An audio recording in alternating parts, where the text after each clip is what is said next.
Not sure I have much to say.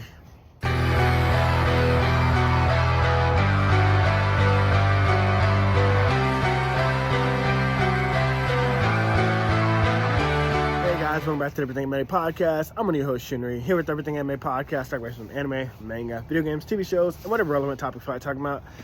Today's video is on My Hero Academia, and I was kind of right.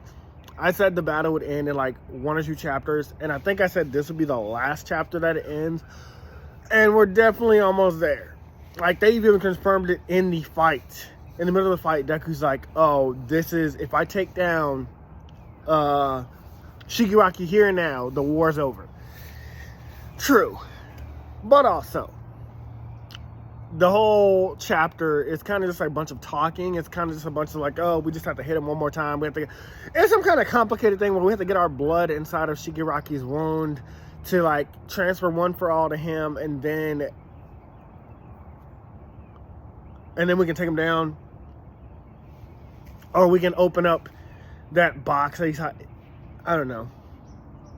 I mean, it was kind of cool to an extent. Like, there are some panels that I liked where Deku and Shigaraki are charging at each other. I thought that panel was cool.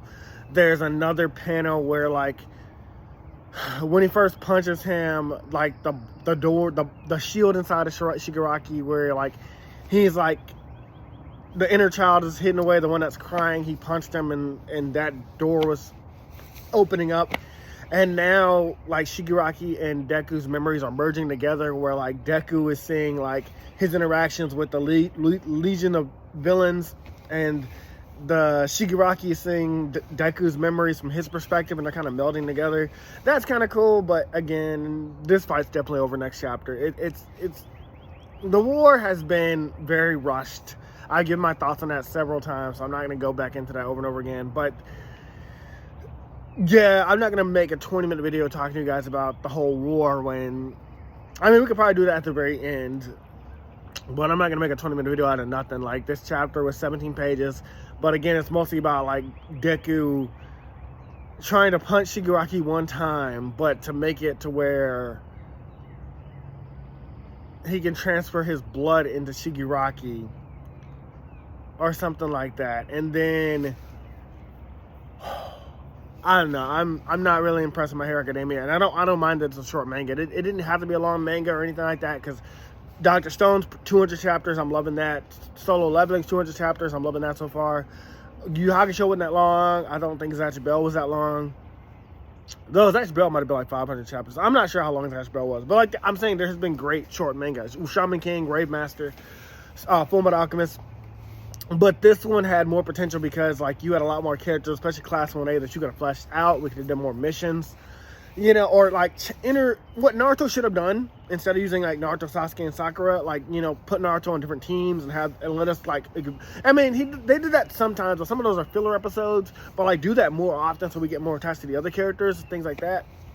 Because Bleach kind of does that. Like, we're not always following Ichigo, Chad, or Hime, and Uryu. Sometimes Ichigo is with, Ikaku and Ikaku's friend and the girl with the blade that goes Hinako, I forgot her name, and Hitsugaya or Renji or Byakuya or Rukia. Like, that's something they mix up where Ichigo's team is, and they should have done that with My Hero Academia, especially again with how many characters they have, but they didn't do that.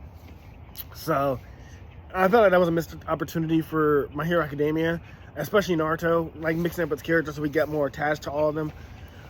But, yeah, the war's almost over. We'll see how it exactly ends. Like, that, really how a story ends completely is what's going to tell you if it feels good or bad. Like, the whole adventure can be great. Like, I enjoyed Fairy Tail for the most part. But how Fairy Tail ended with, like, them fighting a dragon and putting him on a ship and taking him down, and then him just using, like, the same technique he always does, like Fire Dragon Roar, Fire Dragon Punch, whatever. I thought it was kind of disappointing. Like, there are things like that I'm just like, that could have been better. But again, My Hero Academia, we'll see how it ends. I'm just giving my updates as I go, as my thoughts of how I feel about the series and how it goes on. So we'll see how that goes. Anyways, that's all for now, guys. I'll see you guys in the next video. Bye. Hey guys, this video was sponsored by me, the author of the Shinry series, the Chronicles of Wayne, and Monsterverse. So I figured I'd do this outro a little bit different by showing you guys what you guys would be checking out. So, the Shinry series starts with Book 1, Shobu Samurai Project Aryoku. 10 years after the death of his parents, Shobu Samurai returns home seeking vengeance, but instead faces a choice to save his home from shadow creatures, blood beasts, and an organization once thought dead. Shinry's Shobu Samurai starts at $9.99. And if you love anime, manga, Naruto, One Piece, Bleach, Yu Yu Hakusho, Fairy Tail, Shaman King, Rave Master, Zatch Bell, anything like that, the Shinry series is definitely the series for you. You'll definitely want to check it out. The Sword of Light is probably the thickest one so far. And then these books are 2. This is Enter the Dread Zone Tournament. And the series original ending, Arado, the Legendary Konjuis Master. So, and I'll just show you guys some of the covers. Really proud of all of these. But I hope you guys check it out. If you don't like that, I also have the current published books for the Chronicles of Wayne, Love Be Damned, Cotton Candy, Full Moons, Fabled Lovers, A Cursed Virgin's Bite. If You Go Where Monsters Dance, Red will Rain Over Your House. Love Be Damned. Now, the Chronicles of Wayne is about a geeky guy, or a nerdy guy in high school. His senior year, he has a crush on the hottest guy in school, because of course he does. He's only got one best friend, and her name is Barb. Well, the hottest guy in school turns out to be a werewolf. And to make the story more interesting, he bites Wayne and turns Wayne into the first ever wolfman in the last 10 years. And because of that, it was also a sacred law that wolfmen should never be created. I don't want to get into too much of the Chronicles of Wayne without spoiling it, but I can tell you it's very short. This one sells for $6.99, and Love Be Caged right after it. The ending of this trilogy, Love Be Liberated, comes out in October. So I'm going to definitely do a more full in-depth review of this one. But yeah, it's an LGBT fantasy fiction story about werewolves, vampires, white witches, a dark warlock, and, well, many, many more surprises to come. So if you guys like to read, I definitely recommend. These are all the books so far in the Shinry series, except for Shinry's Beginning. I do have that one, but it's just not here with me. But yeah, I appreciate a like, support, or just a review on Amazon. Either way, thank you guys for watching. I hope you guys have a great day.